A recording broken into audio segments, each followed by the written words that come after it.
Chief of Police for the Metropolitan Police Department, and I'm joined today by United States Attorney Matt Graves, United States Marshal Robert Dixon, FBI Acting Special Agent in Charge David Geist, Chief Science Officer Dr. Jennifer Love, and Interim Forensic Science Laboratory Director Christy Hopkinson from the DC Department of Forensic Sciences, and Detectives Alexander McBean and Ryan Devlin from MPD's Sexual Assault Unit. We are here today to announce a significant development in the investigation of the Georgetown College Park Cutler rapists, cases that shook our community in the late 2000s. Thanks to the tireless works of our detectives, prosecutors, and law enforcement partners, I am proud to announce today that we have made an arrest in connection with 6 cold cases, sexual assaults. These cases stem from 6 unsolved home invasion rapes. 5 of these crimes occurred in the Georgetown, Glover Park areas of Northwest DC, and 1 near the University of Maryland in College Park. In all 6 cases, the suspect targeted young women in off-campus shared residences, and the attacks occurred in the late-night, pre-dawn hours. We know that people often want answers right away in cases, but our detectives never gave up, and today's announcement speaks to their unending commitment to bring justice to our victims. For the past 16 years, our sexual assault unit detectives have continued to follow up on leads and connect these cases together, looking for patterns, evidence, and especially a suspect. Throughout the years, our cold case detectives retested certain items of evidence and followed up with victims in person. Because of their hard work and a lead from forensic genealogy and other investigative methods, our detectives, with the assistance from the DC Department of Forensic Services, the FBI, the United States Marshal Services, we were able to develop a suspect. In partnership with the United States Attorney's Office, our detectives and the assistant U.S. attorneys began building a case. I'm proud to announce that last night, in conjunction with all of the agencies that you see represented here today, with additional assistance from the Arlington Police Department, we arrested 54-year-old Ernesto Ramon Mercado near his home in Virginia. I will now turn it over to our lead detective, Alexander McBean, who can provide further details on the investigation. Thank you, Chief. Good afternoon, everyone. I'm Detective Alexander McBean with the Sexual Assault Cold Case Unit in the Criminal Investigations Division at MPD. Since 2006, our office has been working to track down a prolific serial offender who preyed on young women in Georgetown, Glover Park, and the University of Maryland College Park areas. This case has been actively worked by law enforcement since 2006 and is a case that MPD Cold Case Team has been working on for nearly 10 years. Through further investigation, our team determined that just one suspect was responsible for a large series of home invasion sexual assaults and sex-related crimes over a several-year period through at least 2012. As time has gone by and DNA testing has advanced, we were able to forensically link 6 offenses, 5 in the Georgetown, Glover Park areas of DC, and 1 in College Park, Maryland, to the same DNA profile. Years of effort finally paid off this week when we were able to confirm that 54-year-old Ernesto Ramon Mercado of Arlington, Virginia, as the perpetrator in these 6 cases. We'll now take a moment to show you 2 images of Mercado. The image on the left of the screen is a driver's license photo of Mercado from 2010, around the time of the offenses we're discussing today. The image on the right is a more recent photo. We're showing you Mercado's picture today so that anyone who recognizes him and has information on any other incidents that may be related to us, to this investigation, to call us immediately at 202-727-9099 or text 50411. Our investigation uncovered that in each case, Mercado likely identified his victims through stalking and peeping Tom type activities. He targeted sleeping and intoxicated victims in their homes with the intent of raping them. Once his victims woke up, he would flee the scene. Forced entry was used in a number of the cases, and the victims never reported anything stolen. In the media reports at the time, this suspect was labeled as both the College Park Cuddler and the Georgetown Cuddler. Over the years, this term has only caused more harm to our victims. This man is a predator, and his intent was not to cuddle these women, but instead his intent was to rape them. And it was only when they would wake up that the assault would end and he would flee. We want the victims of this man to know that law enforcement has never stopped working to identify him and hold him accountable for these terrible crimes. From the start of this investigation, our team has worked closely with the prosecutors from the United States Attorney's Office to build this case. And at this time, I would like to turn it over to the United States Attorney, Matt Graves. Thank you, Detective McBean. Good afternoon, everyone. I am Matt Graves, United States Attorney for the District of Columbia. Sexual assault cases are among the most heinous cases that we prosecute. And where the perpetrator is unknown to the survivor, there can be a host of challenges to identifying the assailant. The seriousness of these offenses and the complexity of investigating them is part of the reason there is a longer statute of limitations for our most serious sexual assault offenses than there is for most other crimes that we prosecute. Even when our initial investigation does not lead us to a suspect, we never forget our survivors, and we never give up on solving the case. Roughly 7 years ago, our office partnered with the Metropolitan Police Department to start a cold case sexual assault initiative. The idea behind the initiative was for some of our most experienced sexual assault prosecutors and detectives to dedicate their time exclusively to re-examining older sexual assault cases where we'd previously been unable to develop a suspect. Using ever-improving investigative tools, including advancements in DNA testing, the team is able to develop leads that were previously unavailable to us. This initiative has led to the identification and prosecution of perpetrators in dozens of formerly unsolved cases. Our office is proud to join our law enforcement partners in announcing the Cold Case Sexual Assault Initiative's latest success, the arrest of Ernesto Mercado, for 5 stranger home invasion sexual assaults of young women between June 26, 2008 and August 31st, 2012. I want to take a step back and contextualize this arrest. The data shows that most sexual assault victims are attacked by someone they know. Stranger assaults are a minority of all sexual assaults, and assailants who serially assault strangers are an even smaller subset of these stranger assaults. Stranger rapes can be among the most difficult crimes to solve.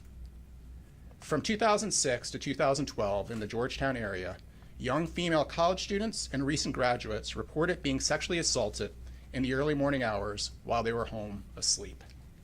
Multiple young women reported that in the early morning hours, they woke up to a stranger in their bed, touching them, who then fled. In the cases he is charged with today, Mercado allegedly broke into the victims' homes and raped them while they were sleeping. These were all horrific crimes that remained unsolved despite law enforcement's best efforts. DNA evidence from the rape kits of the courageous survivors and from evidence collected at crime scenes tied 6 of these cases together, 5 that occurred in Georgetown and 1 that occurred in College Park, Maryland. By 2016, DNA testing showed that the DNA from these 6 cases came from the same assailant. While this was an important breakthrough, it only showed that the same person committed these 6 offenses. It did not tell us who the perpetrator was. Law enforcement and prosecutors and advocates in my office never stopped working the investigation. Through the use of forensic genealogy and exhaustive, old-fashioned detective work, including interviews and public record searches, our team recently identified Ernesto Mercado as a suspect. Late in the day on Monday, we obtained a warrant in Virginia requiring Mercado to submit a DNA sample. We obtained that sample yesterday morning, submitted it for rapid DNA analysis, another tool that has only recently come into existence, and had a DNA match by early afternoon. Shortly after getting this match, we obtained a warrant for Mercado's arrest, and he was arrested without incident last evening in Virginia. He is being presented in court today on 8 counts of felony sexual abuse for these 5 rapes. The defendant will face a maximum sentence of life imprisonment if convicted of offenses related to 2 different victims. Now that we have Mercado's DNA and fingerprints, we will continue to investigate the many unsolved similar crimes that occurred in the same time frame and area as these charged offenses. We know that the trauma these crimes leave in their wake is deep, and we will leave no stone unturned in trying to provide closure to survivors. We ask for the public's assistance in advancing these investigations. I want to express my deep gratitude to the prosecutors from the U.S. Attorney's Office for the District of Columbia and the investigators from the Metropolitan Police Department who worked tirelessly on these incredibly challenging cases. And today's arrest would not be possible without the deep commitment from all our partners to this mission, including not just MPD, but also the FBI, the U.S. Marshals Service, the Department of Forensic Sciences, and the Arlington County Police Department, who each provided invaluable support in connection with this investigation and arrest. And now it is my privilege to turn over the podium to Acting Special Agent in Charge, David Geist. Chief, thanks for the opportunity to be here today. Appreciate it very much. Thank you all for being here today as well. I'm humbled to be able to stand in the background, so thank you very much. Again, I am David Geist, Acting Special Agent in Charge of the Washington Field Office's Criminal Division. My partners have said, have told you all the facts of the case. Impressive is the word that comes to mind for me. These two detectives that are up here, the work that they have done is nothing short of impressive. So thank you both. Nothing is done alone, as we all know. Our partnerships are so very important to what we do every day. And I just want to take just a small opportunity to thank MPD for letting us be a part of the team. I'd also like to thank the agents and other investigators at the Washington Field Office with the FBI, also the Baltimore office of the FBI, who also worked doggedly on this case to provide support. I'd like to thank U.S. Marshal standing behind me as well. Thank you, sir, for your partnership. And of course, Chief Smith. None of this is possible without our prosecutors. USA Graves, thank you very much for your support, always. And we do appreciate the effort by all. That's all I have today, and I really just appreciate y'all's time. Thank you very much. Back to you, Chief.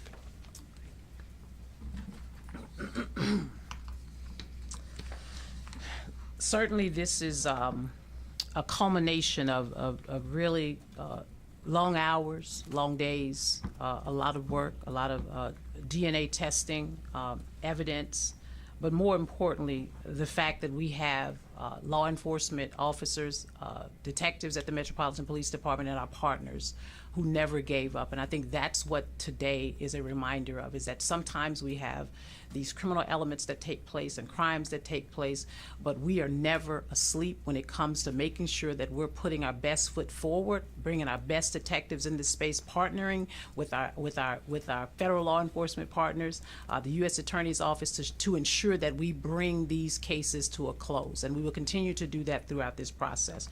I again want to thank our detectives and our law enforcement partners for their dedication to this case. In addition to the 6 cases that Mercado is facing today, we believe that he may be responsible for numerous additional offenses, including peeping Tom, voyeurism, burglary, and other home invasion sexual assaults. Again, I will reiterate, for those of you who are watching today and you see the face on the screen, if you are a victim of a sexual assault and you have any information related to these or other cases, please call us at 202-727-9099 or text 50411, and you can remain anonymous. We will now take any questions that you may have. Mark. Chief or U.S. attorneys, whoever wants to answer, or actually Detective McBean, my first question for you is, how long have you been on this case personally? Personally, Yes. 10 years. And then, can I ask, do you think he stopped in 2012? Reading the Gerstein, it appears that you were tracking his vehicle. There was some concern that he may have been working as a rideshare driver late at night. Is there concern that he may have still been actively assaulting women up until the day you arrested him?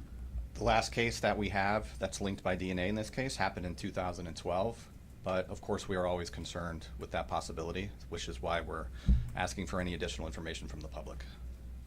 And then, how did you get the DNA match? Is this something like 23andMe, a family member did something and then it linked, you said searching public documents? What was the thing that really got you from 2016 when you knew it was somebody to you knew it was him? Well, there were several investigative leads that we used to get to where we are today. One of them is forensic genetic genealogy. That is a tool that was used in this case. That's outlined in the, or it's mentioned in the affidavit. But among other tools and among other partners, there were several investigative steps that led to today. Yes, ma'am? Hi, I'm Jenny from the Washington Post. Hello. I saw in the Gerstein that in 2019 was when investigators confirmed that Mercado was a suspect. What happened between 2019 and then, the last few weeks to close this? Well, it's not quite accurate. Mr. Mercado was identified as a suspect only a few weeks ago.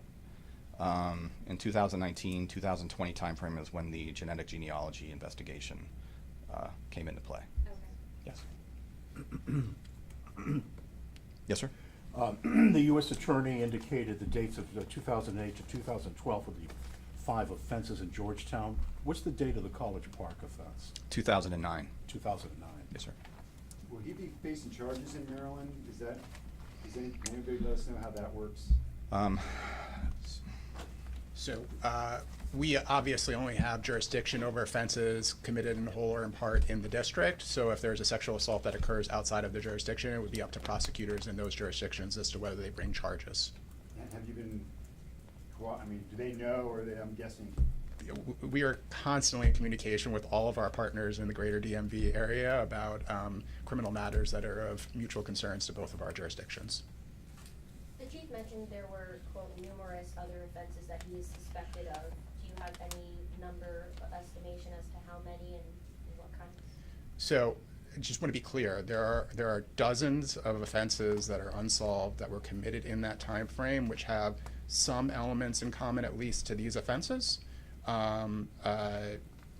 We will continue our investigation to see if those offenses were committed by him or by someone else, but this is an important step, identifying him and getting DNA and fingerprint samples from him.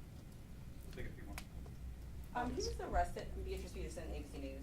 He was arrested in Virginia, and I'm just wondering, was he at any point living in DC or Maryland at the time of those offenses? And if he was not, did he have any work ties or any professional ties to those areas? So at this point in the investigation, since this is an ongoing prosecution, I just want to stick to what is in the public records. Obviously, it's in the public record that he was living currently in Virginia at the time of his arrest. I do not believe that the other information was, but if it was, Detective McBean can share. No, at this time. Yeah. Sorry, excuse me. Well, in the affidavit, it is noted that he did live in College Park from approximately 2002 through 2007. Just a question. I'm curious if you've spoken with any of the victims since the arrest, and if you have, if you wouldn't mind, what is the reaction of one or any of the victims that you've spoken with now that an arrest has been made? That's always part of the investigation that leads to today. So, but outside of that, I don't really want to comment on what they've shared or what was spoken about. However, I would like to say that the reward from a case like this is being able to tell a victim years later that we've identified the perpetrator that committed this crime and that we're going to do everything we can to hold that person accountable. And then, sorry, one more question, just about the science.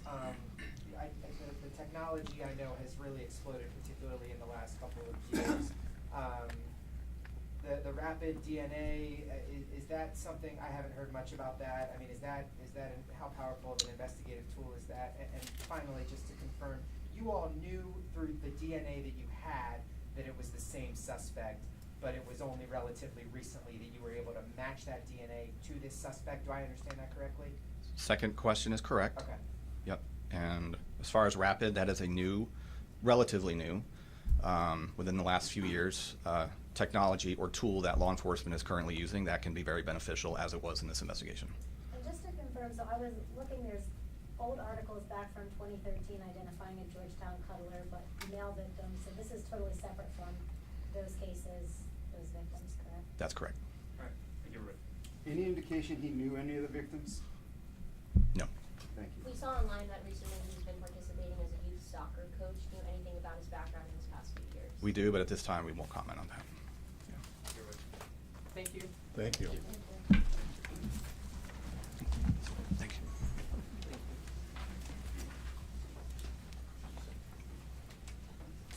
If you guys need to get one a bit closer, I can move that TV up for you guys. We'll give you the actual file of this. I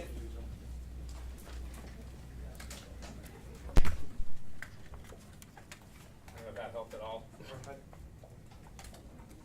that okay? Yeah.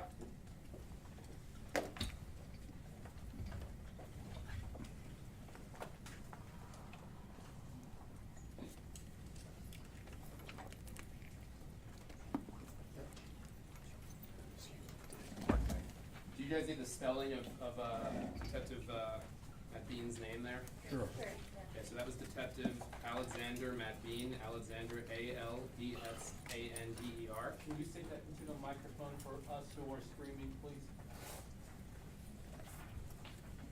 So that was Detective Alexander Matt Bean. Alexander is A-L-E-S-A-N-D-E-R. Matt Bean is capital M-A-C, capital B-E-A-N. Matt Bean. an X or an S? S, like an X-ray. Okay, Yes. thank you. All right, is that Thank you, Tom. good? Anyone else you guys need? Did you say, I'm sorry, Anyone want to comment to the press, please? Those vote, yeah, we will provide those. Okay, thank you. Hey, Larry, Anybody else? is that live? Thanks. Appreciate it.